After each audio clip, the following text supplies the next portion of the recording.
Welcome to Reality After Show coverage of the Challenge All Stars 4, Episode 4. We apologize a bit for the delay, but just like the elimination in this episode, we are going to be a little bit disappointing. I'm Dan Montchal, joined as always by Alex Trias and Lauren Pratt. Alex, Lauren, how are you guys doing?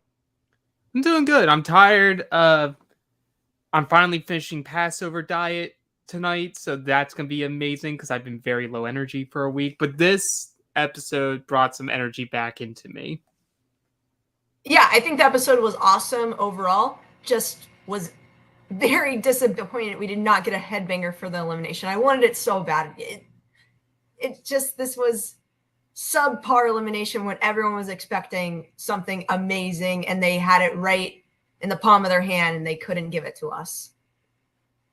If there was ever a time to call an audible on elimination, like this is it. This is easy. Just give us balls in, give us pole wrestle. You don't need to do anything for it. You don't need to set up. Just make the switch.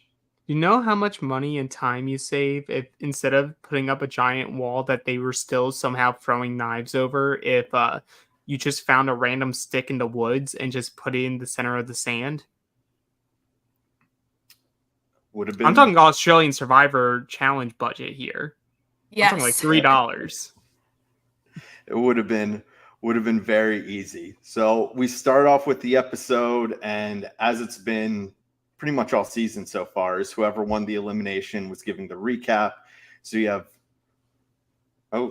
they only put respect on Kifla. Why did Kifla only get 2 seconds? Well, he was the one that Rachel was working out, you know. Yeah, but I wanted to hear him say how he mollywopped Cyrus back into extinction. You know, like give me something. I'm trying to give Rachel a little bit more airtime because Rachel was going to be eliminated on this episode. Hey, so maybe she's gonna have all the airtime. Spoiler alert: she's on the next main show season. So fair. Completely fair, but it's still fun how they were doing it, and I still crack up as you're going through the recap of just Tina's response of, you know, how she worked so hard with the show. And it really just, between people like Tina and Jasmine, it just shows what the flagship version of the show is missing. We don't have these type of characters that are just giving this much entertainment. No, not at all. And we'll see what happens on the next season once it starts airing.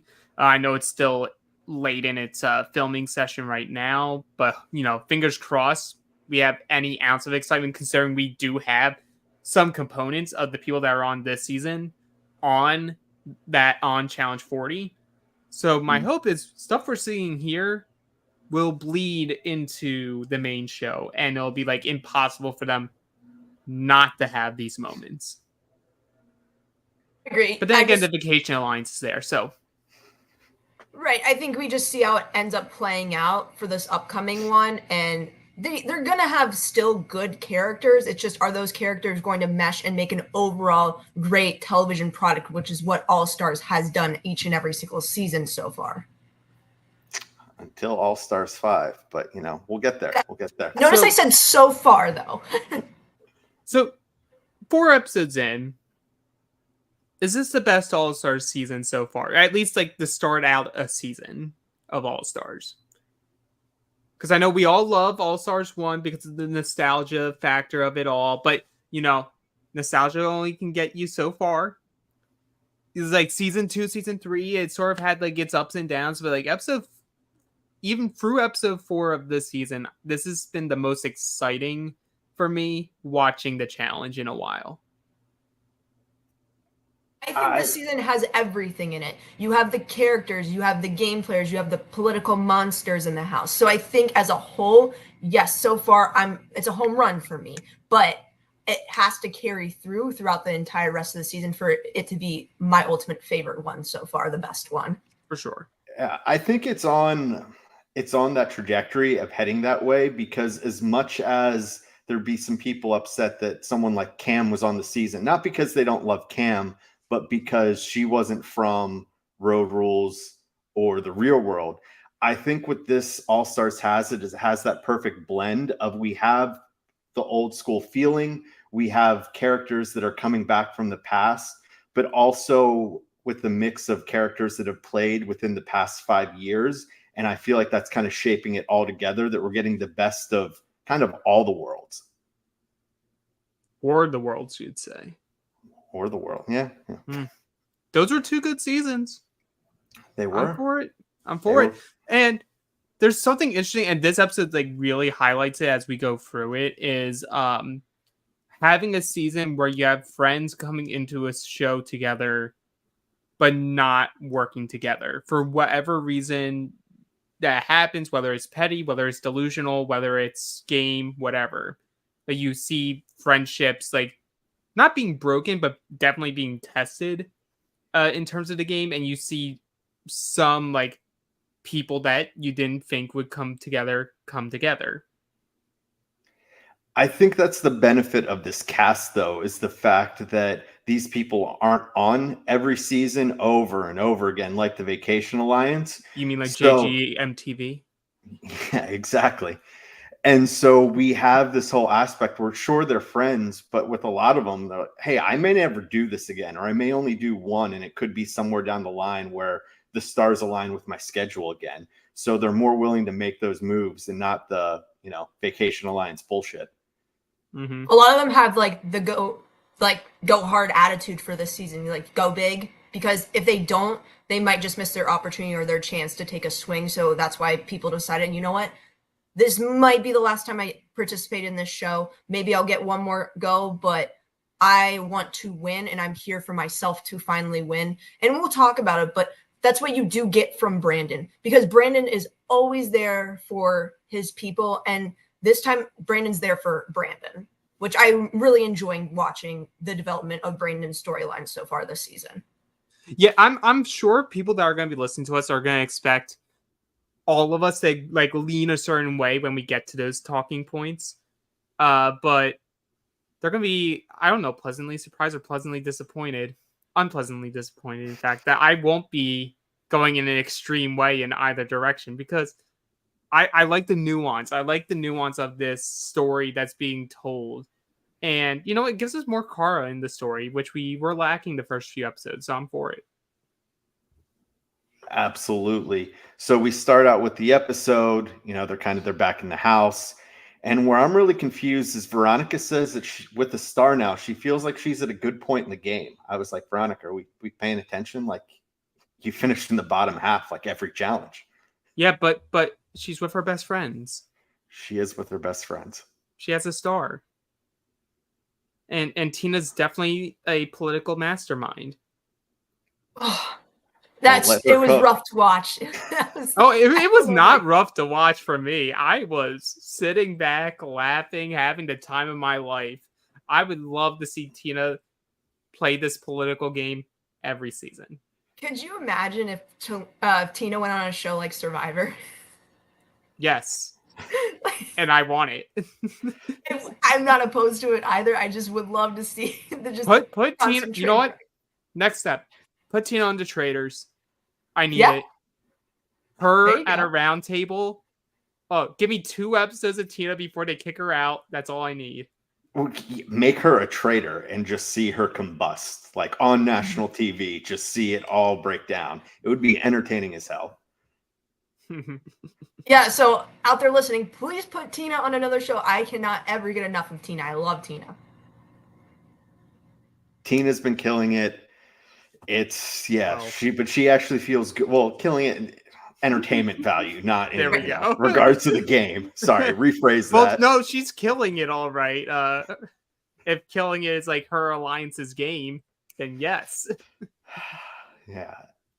Next, we see a conversation between Cam and Nicole, and this is really where we're starting to see, okay, like Kara and Cam, they're going to be button heads. So, Nicole's always been a shit stirrer.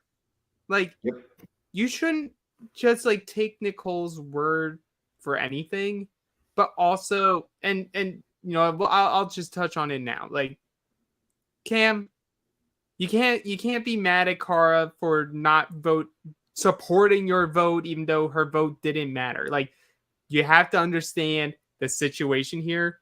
And I think ultimately, despite all the confessionals we're getting from Cam in this episode, and how she's approaching it. I think she's fully aware that Cara needed to do that, but it just really like sparked the game for her to be like, oh yeah, only one person wins. If she's already trying to protect her star and Rachel's not going to touch her, then we're going to have to handle it and go after them. So then I feel like you almost have to like force yourself to like remove the friendship entirely and just go straight into villainizing your friend, which is being a shitty friend. But in terms of the game, I get it. We talked about last week. If roles were reversed, I guarantee almost 100% Cam would have done the same thing, because Cam has the mentality of thinking, what is best for my game? So she probably would have thought the same scenario and been, this is best for my game. So I think you have to put yourself in that person's shoes too. If I'm sitting there in that same spot as you, I'm doing the same thing, of course. But as you just said, now you have the storyline, oh, Cara didn't have my back, so I'm going to rally all these people around it and say, this is what we have to do. Well, you know who also didn't have her back that Cam's like having extreme liking to as of this episode is Laurel. Laurel also didn't vote the exact way that Cam wanted, but yet Laurel's fine. And it's entirely because Laurel doesn't have a star. True. Yeah, that's what it comes down to. And what I'm really who I'm worried for the most because of all this is Jasmine. No, I'm just happy that Leroy's good at elimination, because I can only imagine what Cam's doing is going to hurt Leroy more than it's going to hurt her, maybe in the short term. Can we rely on Leroy to be good this season, though? It's Because I know not his history says he's great at eliminations. But I'm watching the person that I'm watching right now. Agreed. It's been rough so far for him. But I'd never say that Leroy was a great performer in the dailies, like historically overall. Sure, he won some, but I don't think it was ever like, ooh, you got to watch out for Leroy in dailies. Fair. The performance that we've seen so far from Leroy this season is not that good in comparison to what Leroy used to be. I thought he's taken a step down, in my personal opinion, just coming into this season. Now, there's still, we've seen it in past seasons. People do lackluster in the dailies and are not that awesome at the beginning, and then they get towards the end and they finally step up their game. So we could see that still. We could, but I agree with your point, Dan, that I feel we could see like the shot, it's like the classic Survivor thing of, I won't take a shot at you, but I'll take a shot at your number one. And it's going to be a guy's elimination next week. If Leroy keeps doing what he's doing and the wrong people get powered, they might say, well, you know what? I love you, Leroy, but I have to make a statement against Cam right now, so you have to go in. Right. Go ahead, Lauren. And everyone here knows too, they're splitting the money no matter what. So basically, they don't care who wins. If one of them wins, they get that much money. So it doesn't much matter to them. So I think they absolutely need to start focusing on splitting them up at some point, because if you know that there's two people competing for one prize that they're going to share amongst each other, I mean, it's a no-brainer. It's such a no-brainer. It is. And we're getting to the daily pretty quickly, and we only had a few short segments. We're jumping right into the daily, and this one is called Unbraided Reloaded. For this, we're split up into 4 teams of 5, and they're all connected to a braided rope. They need to unbraid themselves from the rope on the side of a truck, and on the bottom portion of, like the trailer, there is a peg puzzle maze that they must figure out. Matt Bischoff, where are you, man? Braided beard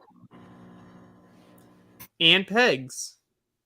This is the Matt Bischoff special of all Matt Bischoff specials. We should have called him up for this one segment right here. Hey, buddy, can you come in and talk about this challenge? Just watch this one part of the challenge and then come in and talk about it. No. This is better. But I like the challenge. Or the daily. Obviously, you have to let the women or the guys with long hair lead this, because Lord knows if I was looking at that braid, I'd just be like, just tell me where to move. Just tell me where to move, and I'll move. I think it's funny because this sort of eliminates just being raw like athleticism. Like Mm. that's not going to win you the daily here. Just being stronger and everything, that's not going to win it for you. You need to have someone who can. You need to have 4 people who can listen and 1 person that can direct. And at the same time, smaller people will do better at this because they'll be easier to move around. Yeah, like if you were drafting people for it, Jasmine would be like a first round pick. She's someone you'd want. I And still wouldn't pick her. so the first 2 teams that we see go, we have the orange team and the red team. The orange team is Veronica, Brad, Cara, Ace, and Flora. And the red team is Tina, Brandon, Jasmine, Jay, and Avery. Yeah, no, the orange team was never going to do well. No. They were set up to fail. And yeah, then I'm like, oh no, Cara, you need to be safe. Cara, please. Like, no, she feels lucky because she has Ace on her side here, who's done this challenge before and really good at everything. Oh, goodness gracious. Just because Ace Ace is the worst person to have been known to have done a challenge, and you have to rely on Ace to help you through because obviously look at the product. Well, I was looking at the comments section of our last video. I was going to bring it up. We were told that apparently her and Ace are very tight for like forever, apparently. So, you know what? Fine. He gets to go a tier lower than where I was projecting him to go, but yeah, he's still on my shit list. I believe the comment was that Ace is admittedly not great, but he's there solely to be Cara's ally. Like that's his whole purpose for the season. Because right now it appears that, especially once this episode is over, Cara's 2 best allies are Ace and Jay. That is slim pickings. JGMTV is doing great this season. He is. Well, he was on 2 really good teams that won. I wouldn't say he's doing great. Doing a very good job. He has never been, even on his first season, on the bottom. He may have been a goat dragged along in his first season, but he has not been a bottom placing competitor. He's doing great in the same regards that on like Battle of the Season that it was like Devin, JD, and Chet were doing great. Like they're fine. Hey, all I'm saying is that my meme pick for the winner of the guides is doing pretty good right now. He is. He's not doing bad. He's been entertaining to watch too. I've enjoyed Jay on the season. At first when I saw Jay on the cast, I said, "Why?" I can see it a little bit now. It's not bad. He's better than a couple other people. No, when he first was announced, I was like, "Oh, they just wanted a gag first boot." But then I was like sitting back, I'm like, you know what? No, he's gonna come in and actually just like play because he has nothing to lose. He can't get more embarrassed. If they wanted the gag first boot, you make that first challenge an eating challenge and make it a purge. Oh no, you missed the real gag for first boot. Come on, say it. No, who should have been cast? No, I'm not going to acknowledge that he should have been the first boot. Okay, we have a 3-way elimination between JGMTV, Danny J, and Derrick Henry. This hurts me. I don't want to answer this question. You just got to pick one. Answered it for you. It's, you know. We have to get those names in on the podcast, so I was just making sure we got them in. Contractually obligated to do so. It's the only way I agreed to do this for Johnny. The Derrick one kills me though every time. It's the popcorn muscles. It's popcorn muscles. You learned from Corey. What could have been? So that team with Cara and Brad, they struggle. The other team, what was the orange team? They do pretty well. Sorry, the red team does pretty well. On the second go around, we have, the pink team, which is Ryan, Cam, Laurel, Steve, and I missed someone. Oh, and Derek. And then on the green team, we have Adam, Rachel, Leroy, Kefla, and Nicole. Yeah. Well, what was it? Ryan's group did pretty well there. Yeah. Kefla. That group was a bunch of bulldozers right there. It was like, oh, we're going to do so well. We know what to do. Y'all too thick. You're too thick. Too many muscles. You weren't gonna because I can only imagine that Nicole wouldn't be great at following direction. Then you add in like Rachel and Leroy, Keith. Yeah, I don't know who the brains of that operation is, but I don't think it's all that surprising. They didn't do well. I would never give Nicole any of the brains ever. So, absolutely not. Well, I just remember the setup. She was in that front spot, which is almost perfect because I'm like, everyone's behind you, so they should be able to see so they can lead you. That's all you had to do.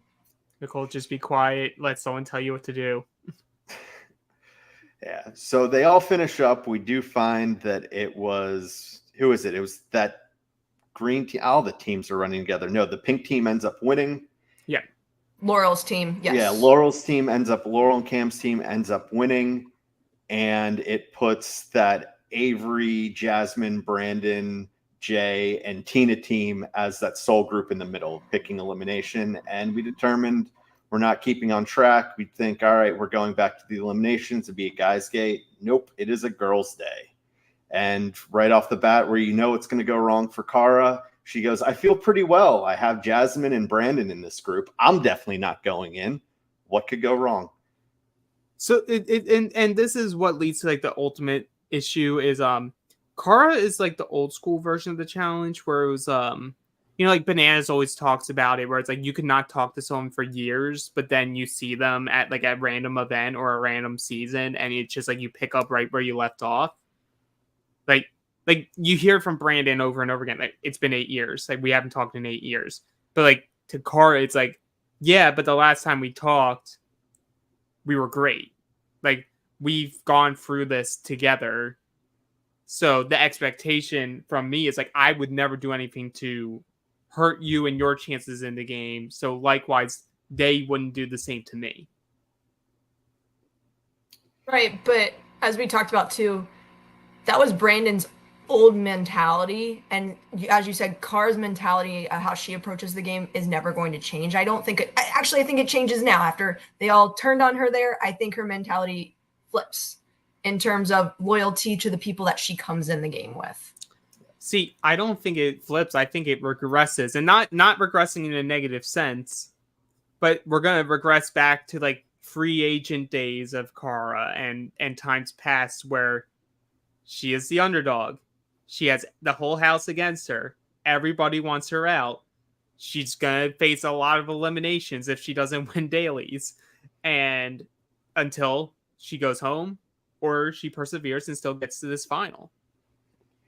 And it's just tough to say like where Brandon is actually at because he brought up free agents. Free agents is the last time that we saw Brandon. I believe that was the last challenge we saw him on. So who knows what he's gone through. And if it's been 8 years, I don't know exactly how long it's been, but he could have changed a lot personally. And his mindset for the game just may have changed of, hey, I need a win. Because if you look at Brandon, he's historically done pretty bad. Like he has some elimination wins. He was great on Cutthroat.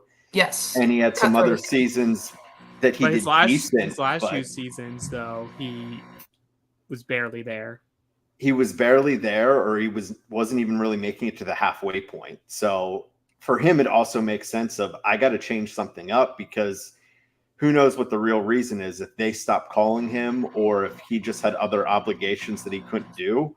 But especially if it wasn't his choice that he stopped coming back, in his mind, it makes all the sense in the world is I have to change something up because I had all these opportunities and I essentially did nothing with them.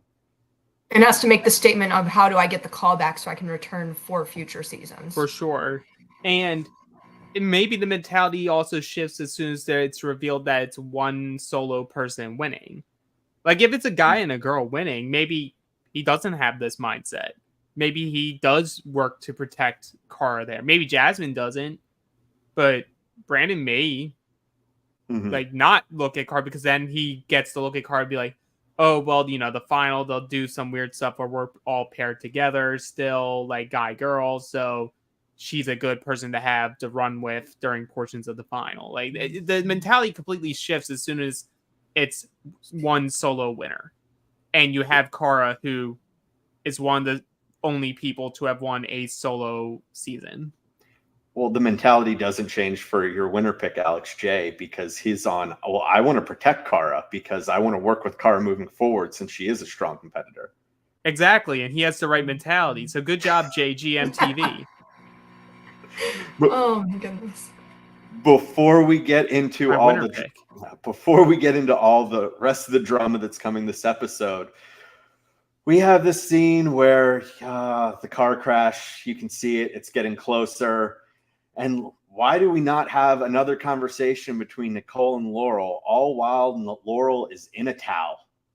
You know, I too, as Nicole would say, I originally came here thinking I would never speak to you, but now seeing you right now, yeah, I would talk to you more. Because you're in a towel, absolutely. Yeah, exactly. Nicole's a one-track mind person. We know this.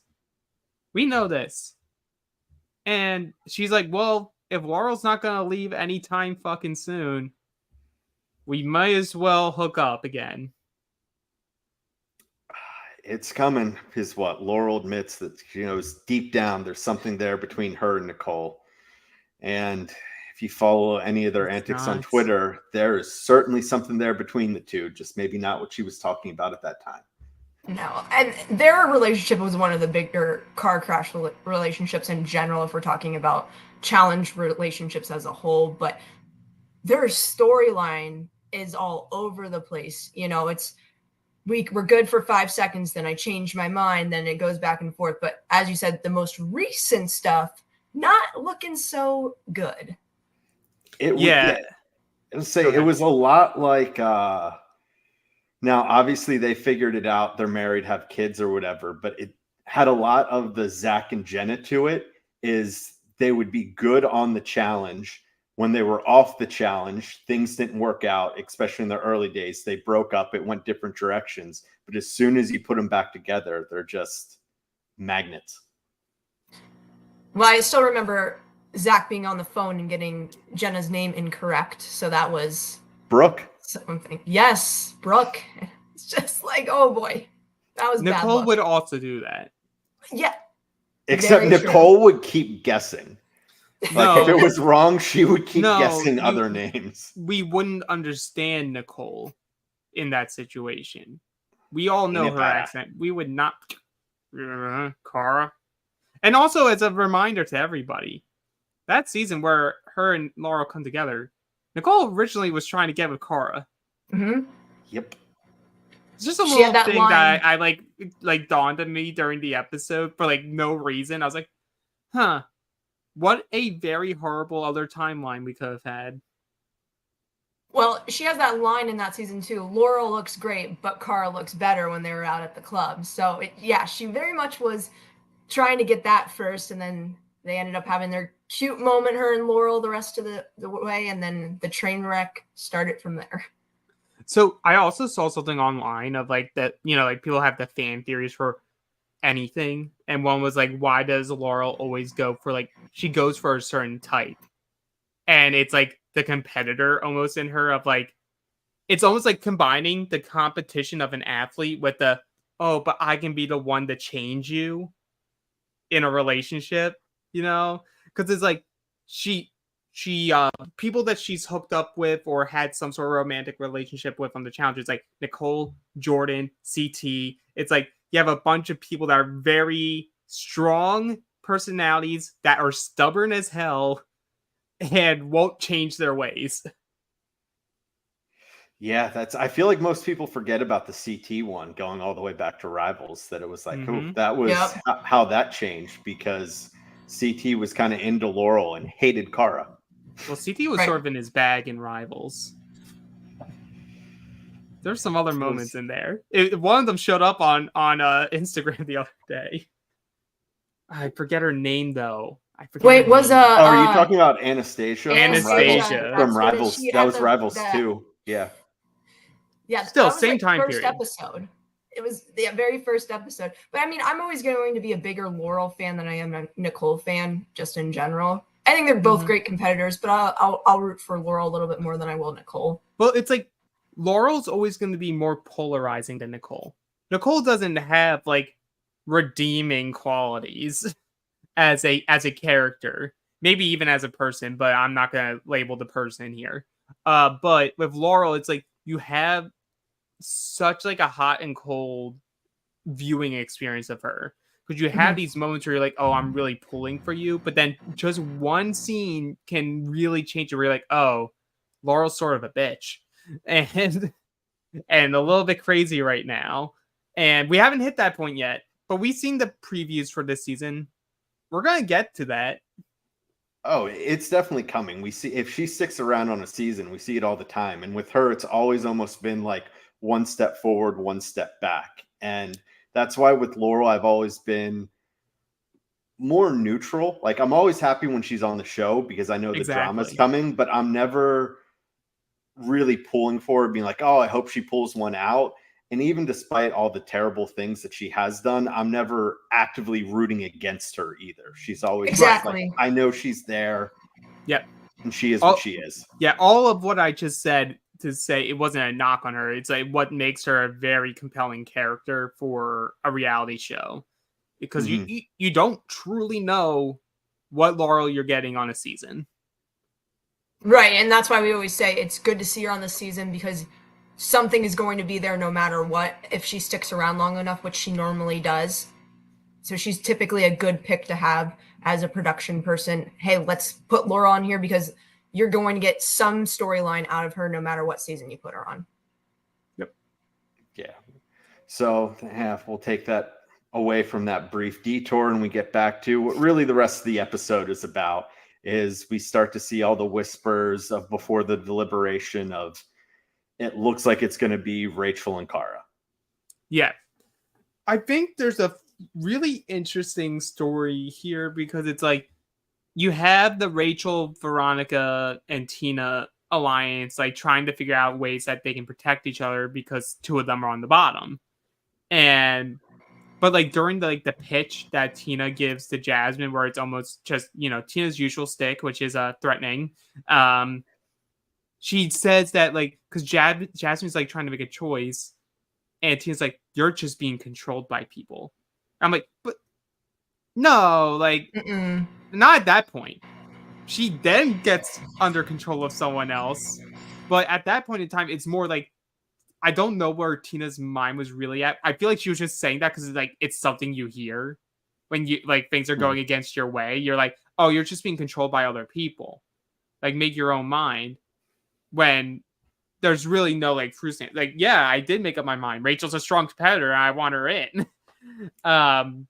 But we do see that Jasmine really just falls under the influence of Cam.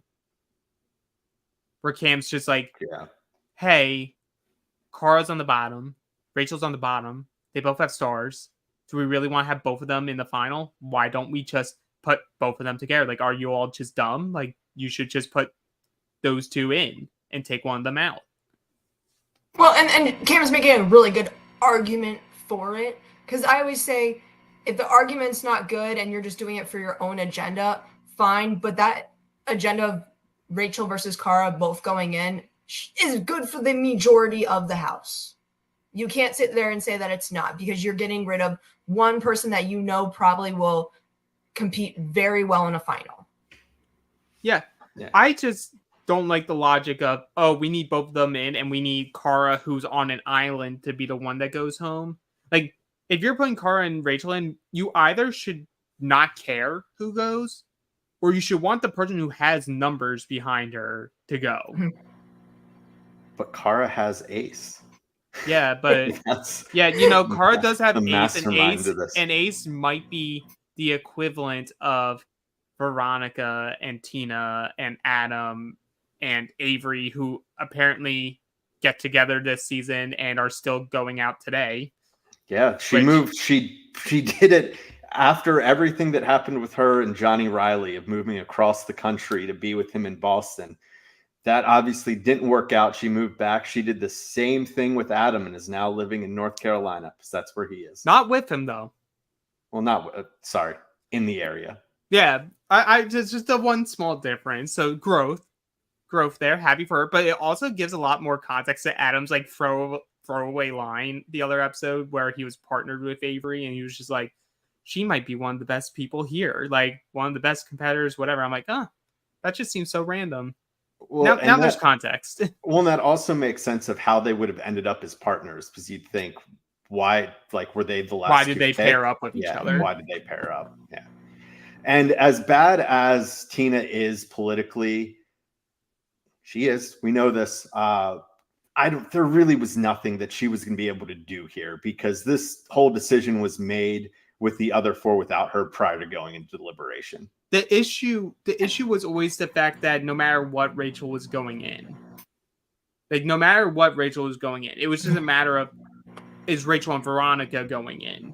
Like, and that would be really bad for Tina if she couldn't even attempt to try to save them.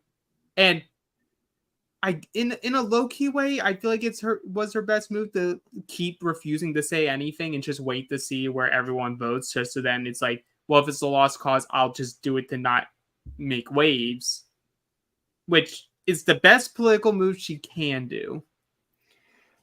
But does it really make that much of a difference there? Because no one's looking at Jay for saying, I won't vote Cara. No one's looking at Avery for saying, I won't vote Rachel. The matchup had already been set. Is anyone is Jasmine looking at Tina differently now because she decided to say both names than if she picked Flora and Cara, they don't like each other already, so yeah, so I really don't think there was anything for her to gain by just agreeing to go with majority rules there. Right. She could have burned it.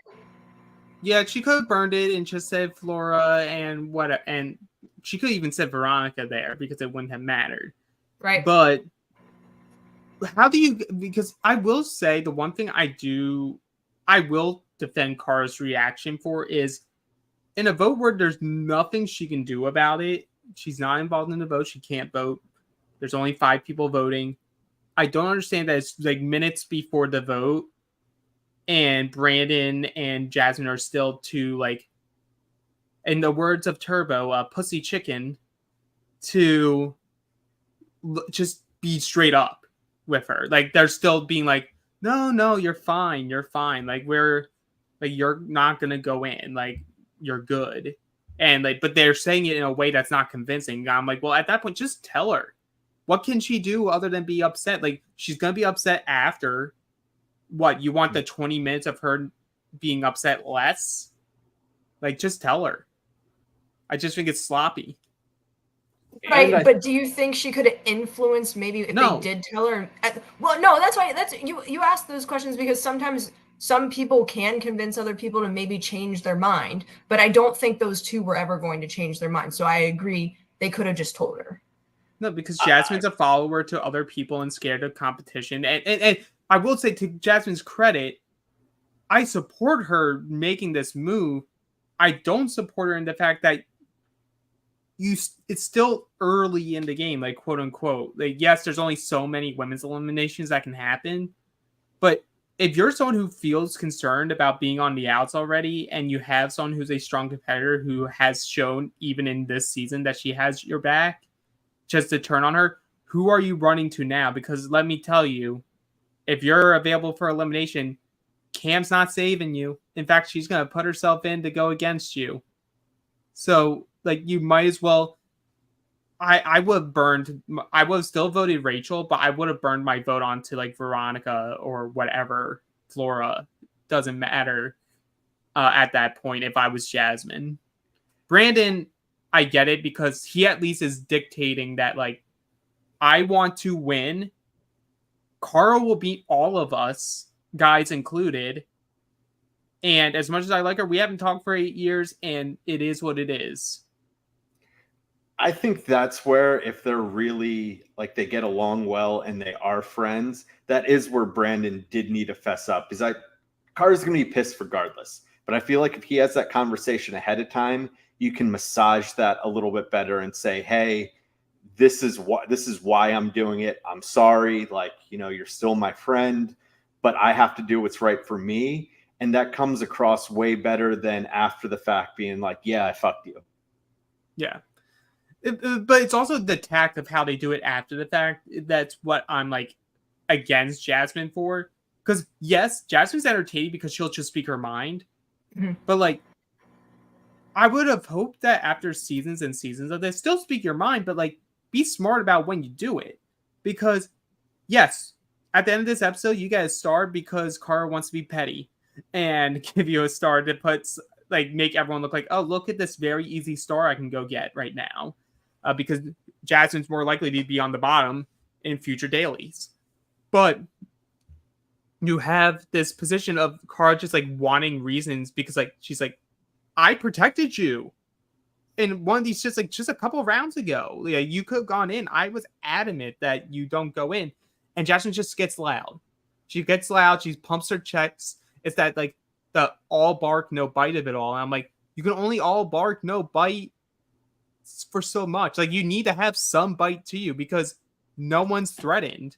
No one's threatened that you're getting loud.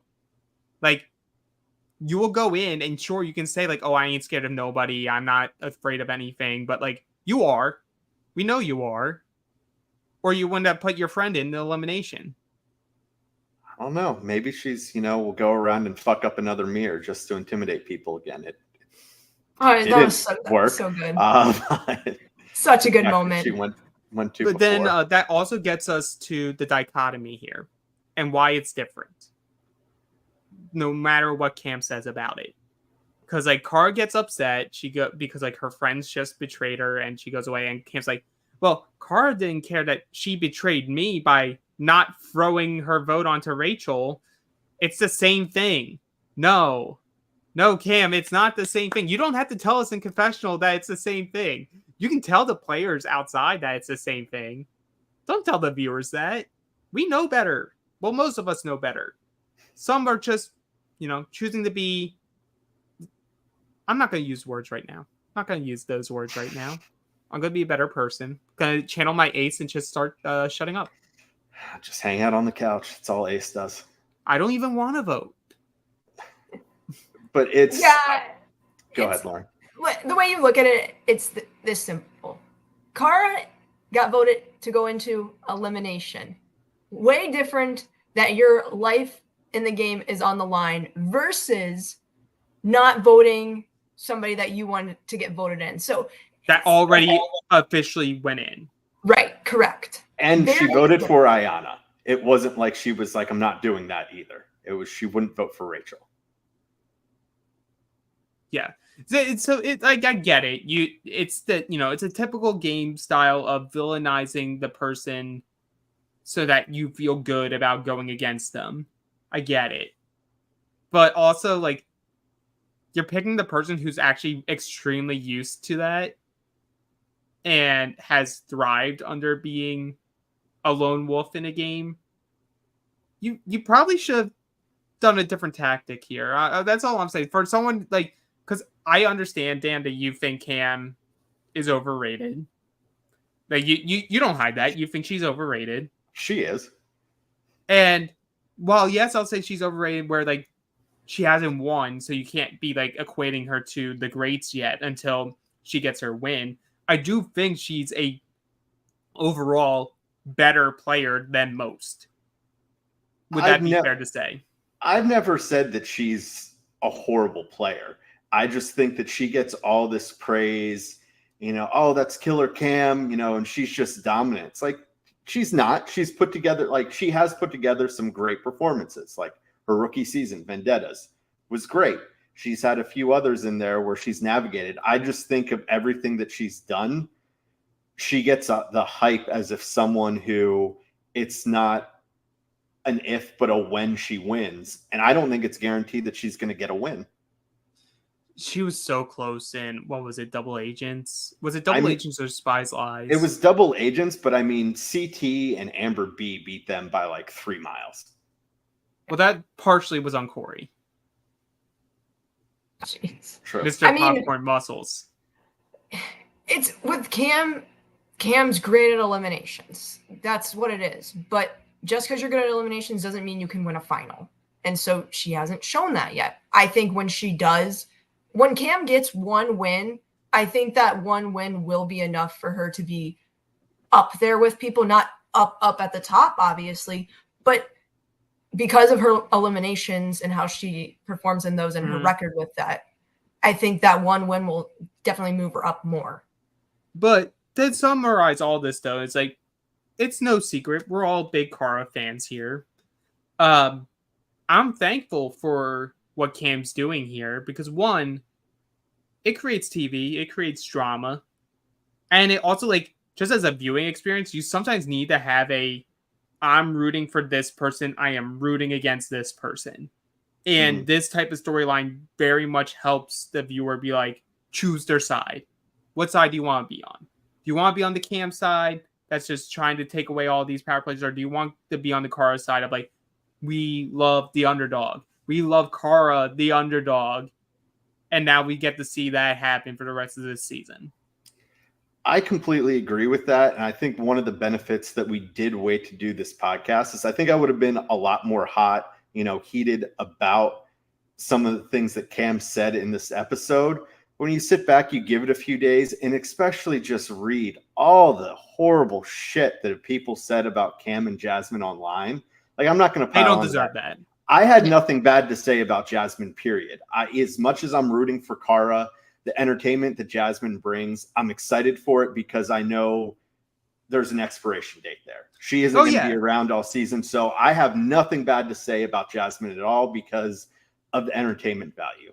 Right after watching, I was definitely more critical of Cam, but I'll be critical of her in the game sense. I'm not going to add it to all the other bullshit that's just been added to her and sent her way over the past week because it's ridiculous. Right. And that's what I want to hone in on is because we talk our shit on here, but I strictly keep it to the game. And that's what most people should keep it to. The stuff that people say online, one, you're just outing yourself as a racist, to be quite honest, because people do what Cam do a lot, but because it's Cam, because it's Jasmine, they get extra heat. And there's a reason there. And it's just like, be better, people. Like, criticize the game. We don't know these people. Like, keep it to the show. You don't have your morality complex get involved because guess what? Most of y'all, including us, we're not perfect. So we shouldn't put them on that standard either. And let's not forget, they are playing a game. Are they being harmful to you with what they're doing in the game? No, you're watching as a viewer and you choose to watch as a viewer. So that's what I'm saying. It's up to you are choosing to watch this. Let them play the game and let the game play out as it may be.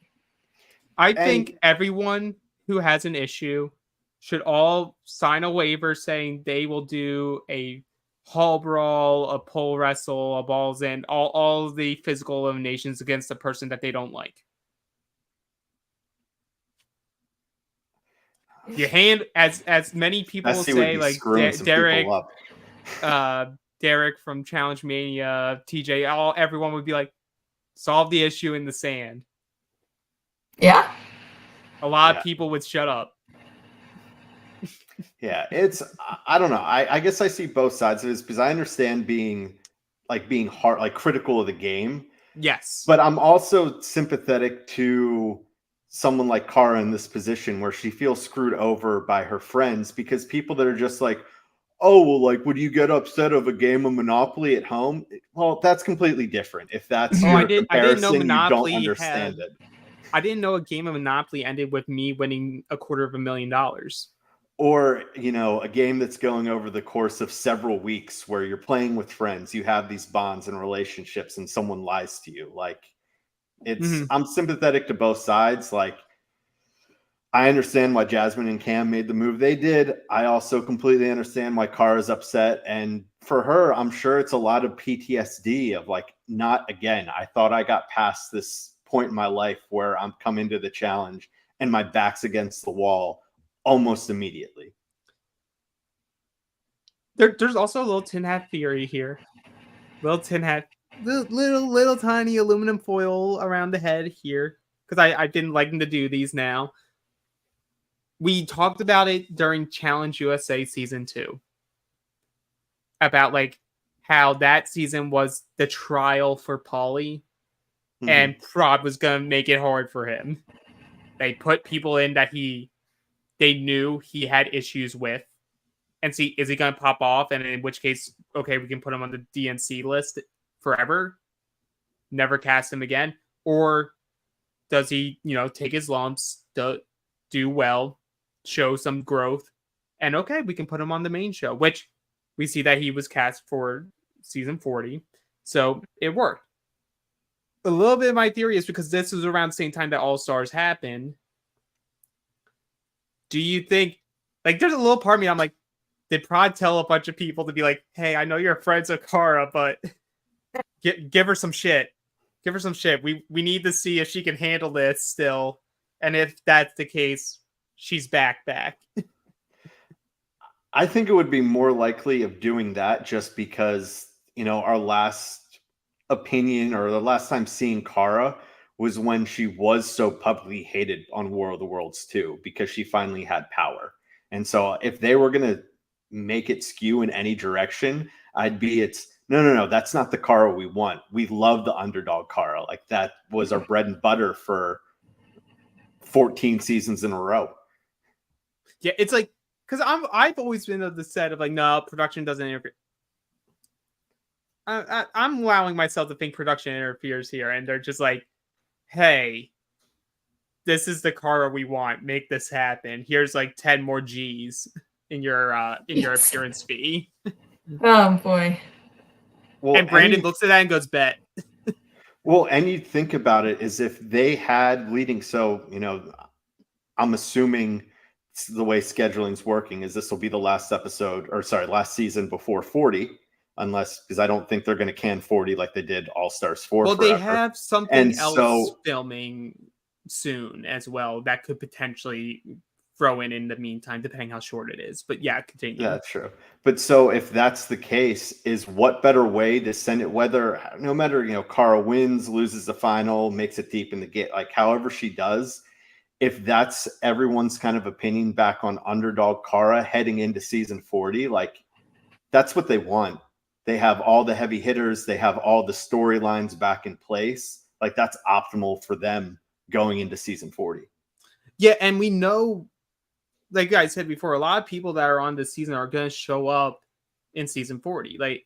And other people that Cara still has to, not make amends with, but, you sort of have to rehash it all. Because, Bananas is there. The biggest up and down relationship in Challenge is Bananas and Cara.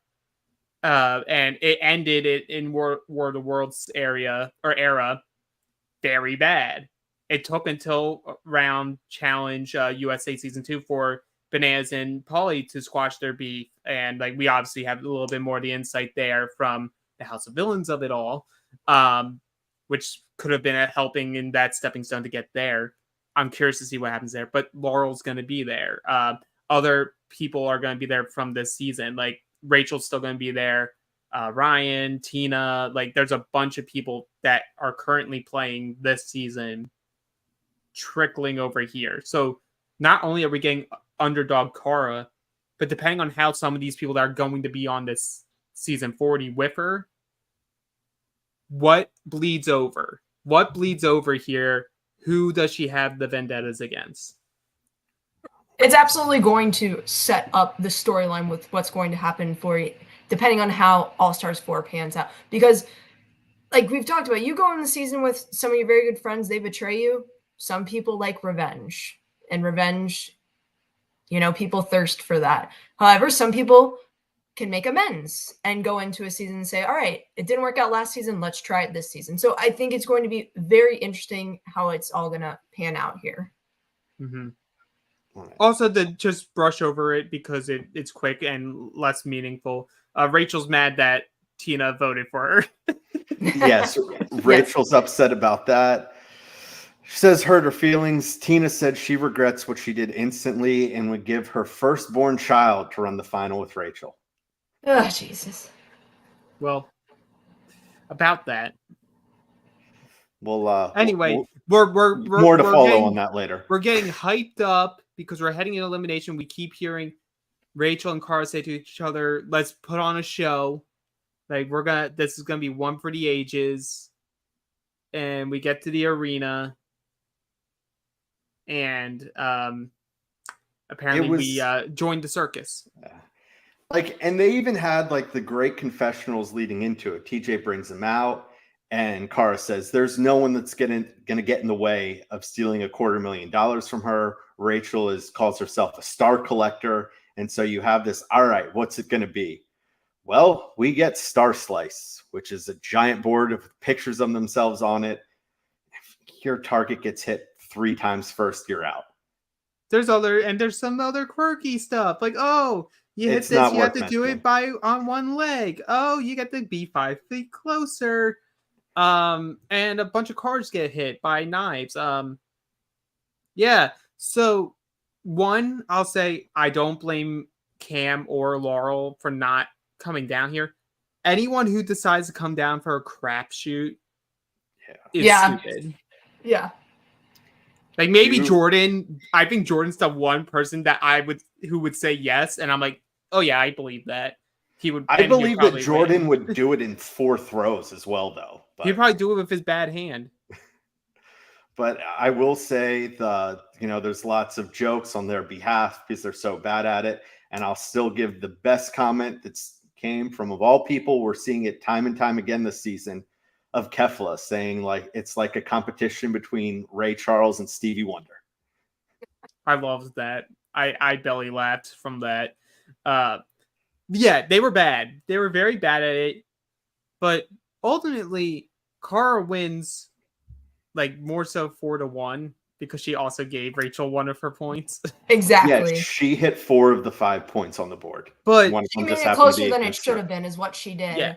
But I mean, it's luck. I mean, she obviously, you're not aiming for your own photo, but that's just what ended up happening. I mean, it's luck if you don't learn. It's luck if you don't learn, because it's like it's the equivalent of axe throwing and darts. It's like there is some precision to it. There is something that if you can start like learning the throw, you can be more accurate. But no, I really just think both of them were just throwing blind. They might as well have been blindfolded while they were throwing. But Laurel even makes the comment on it, like, "Oh, have you never gone like throwing darts or whatever?" And it's just like, you doing a throwing star like that, like that's not like throwing dart. Maybe who knows? Maybe it is. It would be closer to throwing an axe. Axe throwing. Mm-hmm. But like, yeah, I think I would be horrible at it. Like, I'm decent with axe throwing, but I'm like, a knife's a knife. Like that thing's gonna fly anywhere. Right. But ultimately, it's us saying like, cool, Kara wins this. I hate this being how Rachel goes out early.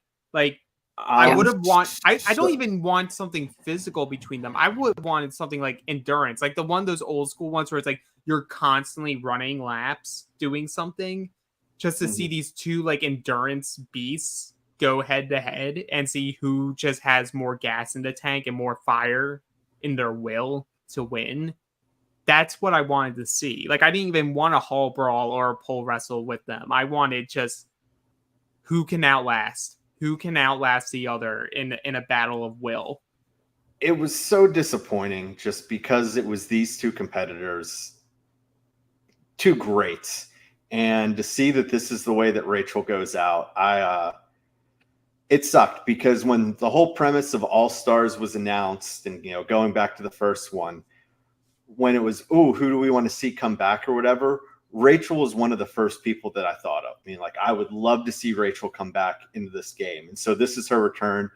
And it sucks that this is the way she went out. But I am, moving forward, really happy that she's on 40, because I'd be worried, especially with the way that she leaves it, that we might not see her again. So if this was the way that it ended, it would have been disappointing. So I'm happy she's at least on 40.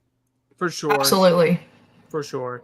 But this leads us to like we were talking last week about what happens when two people with a star go into elimination together. So it's almost hilarious that we talked about that last week just to get the answer immediately.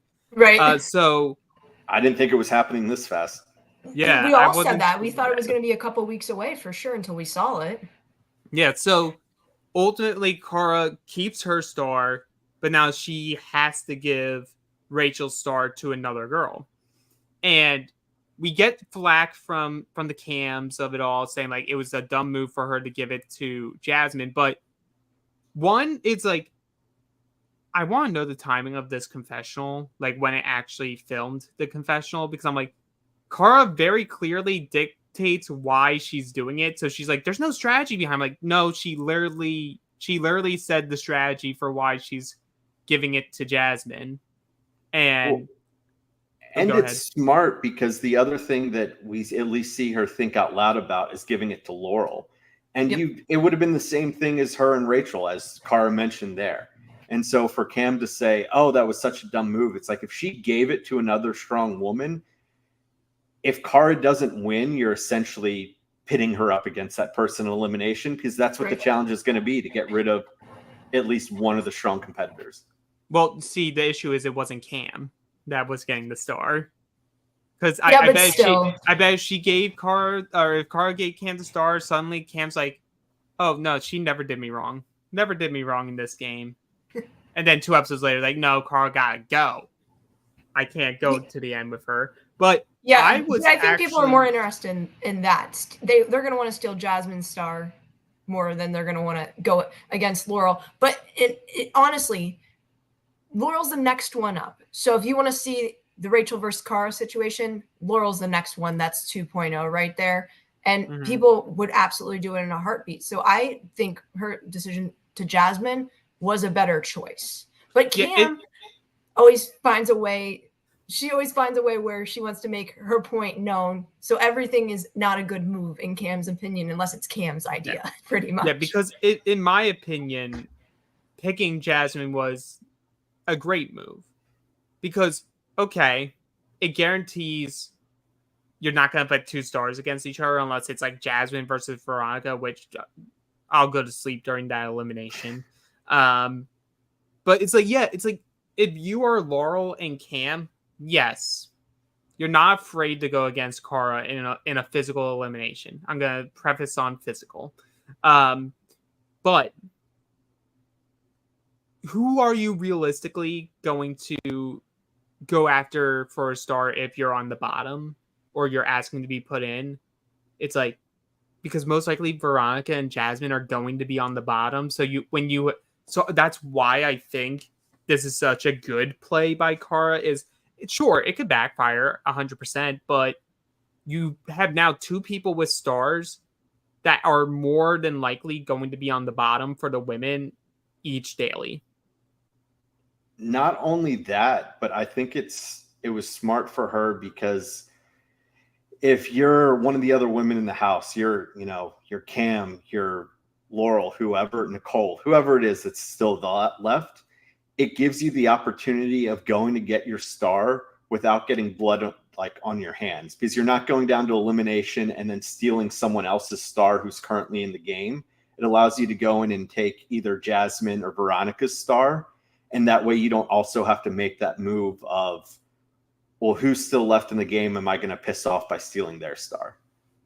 And you get the advantage of knowing what the elimination is prior to the elimination occurring, which I think is huge. That's such currency.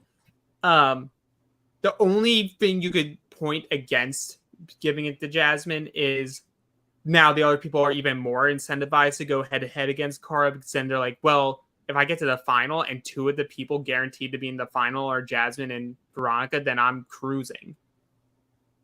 That's true. That's the one, and that's a bigger thing, but that also prefaces on you not being afraid to put your game on the line and put yourself into elimination against Kara, who's one of the best elimination people, period. For entertainment purposes, I wanted to see her give it back to Tina, just because I feel like it would have been a great reaction. No, that I can see it. I can see it. But no, I like the pettiness. I like giving it to Jasmine and like very blatantly being like, yeah, they're coming for you, Jasmine, now. And Jasmine can say all she wants. She can say how she ain't afraid of nobody. Jasmine, your track record says otherwise. Not a great elimination record. Not a great record.